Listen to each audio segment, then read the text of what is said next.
A flight carrying more than 200 Venezuelan nationals deported by the United States has arrived in El Salvador, apparently in violation of a U.S. court order that prohibited the Trump administration from proceeding with such deportations. El Salvador's president, Nayib Bukele, announced on social media that 238 members of the Venezuelan gang Tren de Aragua had arrived, along with 23 members of the Mexican gang MS-13, on Sunday morning.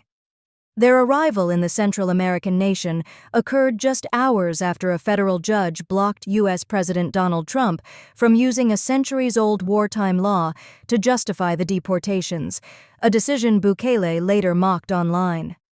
"Oopsie, too late," he wrote. Bukele said that the detainees had been transferred to El Salvador's Terrorism Confinement Center for an initial period of 1 year, with the option for renewal, indicating the possibility of extended detention. He also noted that the U.S. will contribute a relatively modest fee for their detention. U.S. Secretary of State Marco Rubio confirmed the alleged gang members' arrival in El Salvador and expressed gratitude to Bukele, calling him the strongest security leader in the region. On Saturday evening, U.S. District Judge James Boasberg ordered a halt to deportations covered by Trump's proclamation, which relied on the Alien Enemies Act of 1798.